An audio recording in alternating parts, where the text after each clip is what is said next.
Hey everybody, I'm Shelly Peters. This is the place to embrace the plant-based life. This week, I'm going to talk to you about something that's a little bit different, a little bit odd. I'm going to talk about when no also means yes. I'm going to talk about how do we say yes to better health. And I'll tell you, the trick is you have to first be able to say no. Here's the ugly truth about my transition from being a people pleaser, somebody who said yes to everybody but myself, to an empowered adult, and an empowered adult that was able to master the health habits that I have today. My plant eating, my exercise, my meditation, and making sure that I'm fully accountable for my own health. So let's go back. I had to learn how to say no in order to say yes to better health habits. So it was around 40 years old when I woke up and I realized, oh my God, I am married to an angry, needy husband, and I have 3 kids who are fully struggling. You know, I needed to own the fact that my behavior, my actions, my decisions, my choices had led to exactly when I realized it, I was pissed. I mean, who in the world would choose to set their life up this way? I'll tell you who would set their life up this way. People like me who've been taught to ignore their feelings and focus on the needs of everyone else. You know, I was raised by a mother suffering with anxiety. I learned from the beginning that I needed to scan the room to see if everybody else was okay.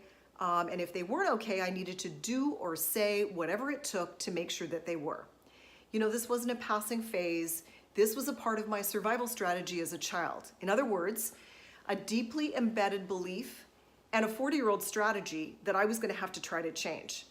So it's important to realize that we don't choose this lot in life. We're literally groomed for it.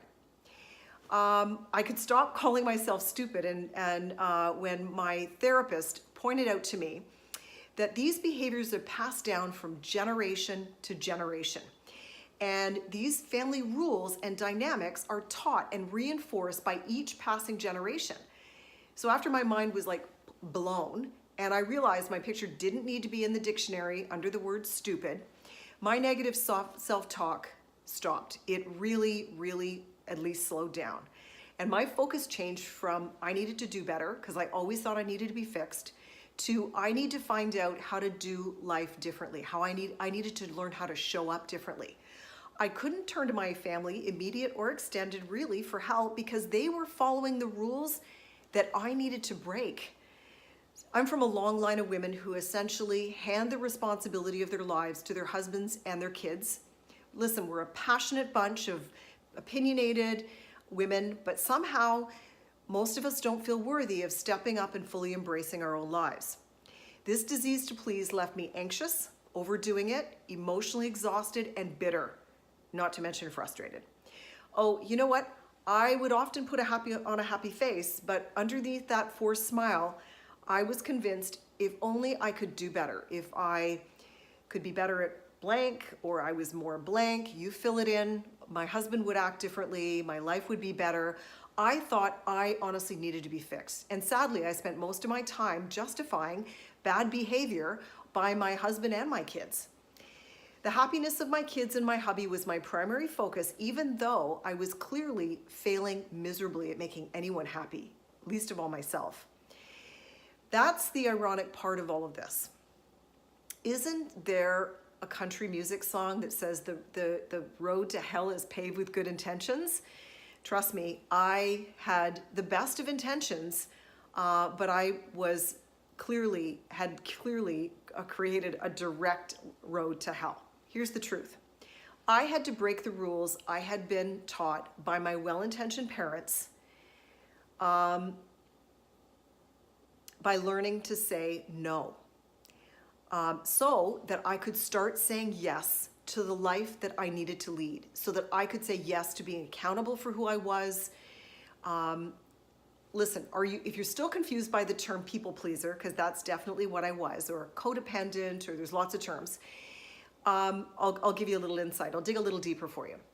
So I used to be a people pleaser. In fact, I'm talking about pilot fighter pilot focus on other people's needs. I could spin this thing and say I was nurturing, kind, giving, and even motherly, but I actually think that's a mischaracterization. As I began to unpack my family rules and how I was showing up, I actually started to believe, and still do, that my primary drive was to focus on others was really to avoid feeling my own feelings and identifying my own needs and actually being accountable for my own life. I would often sarcastically gesture to my situation and say, well, there's no way I can have a meaningful career, work out, eat healthy, meditate, or do any really sort of self-care. I've got no time, support, you fill in the blank. I had a million excuses. Actually, I used 4, my husband and my 3 kids, for not stepping into full Shelley mode. And you know what? I call BS on following rules that prevent me from showing up whole and real and responsible for my own life. This people-pleasing persona is literally soul-crushing. It's immature, and quite frankly, it's dangerous. Yes, it is dangerous, and I'll get a little bit into that in a minute. You know, when I began turning my attention toward my own needs and my own life, literally the shit hit the fan. Some people in my life didn't know how to have a relationship, a healthy relationship based on equality. They just didn't know how to do it. They were stuck in dysfunction with their foot firmly against the door to personal growth. Some people did peek through the door and they quickly slammed it shut when it got hard.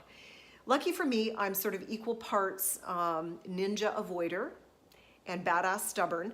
So I stuck it out, and through the hard parts of transformation, I put my head down and kept going. Hell, you know what? I'm still in transformation, of course. It's just a whole lot easier now to show up when it gets hard because I have a whole lot of practice at it. And I know how showing up when it gets hard is when the really good stuff happens. And if I'm really perfectly honest, it was also my kids that kept me going through difficult times of the transformation. You know, I looked at them and I thought they didn't ask for 2 messed up parents.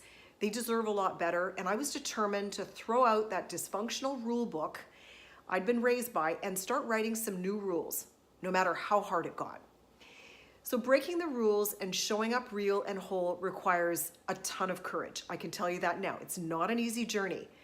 Cut to the present day, I say no a lot because every time I say no, I'm saying yes to my mental health, my physical health, my well-being, and I'm now fully accountable for the fantastic, rich, and meaningful life that I live. That's a big difference.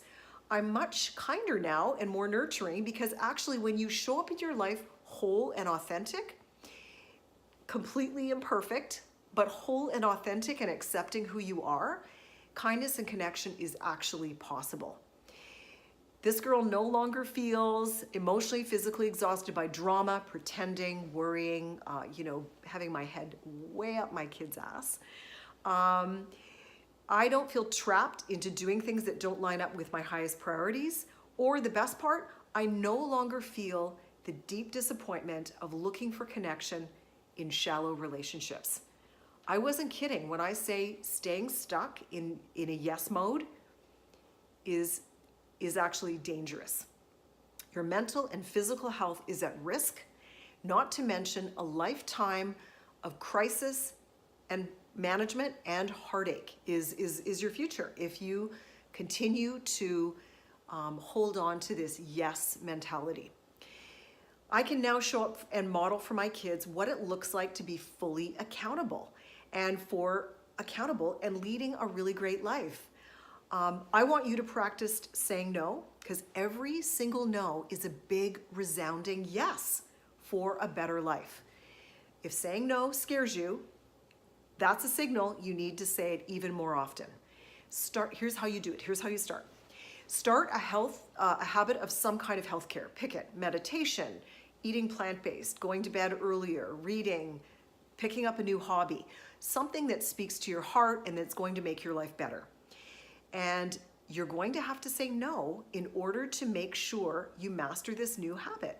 So just start with that. Choose a habit that's going to work and start saying no. Start practicing saying no.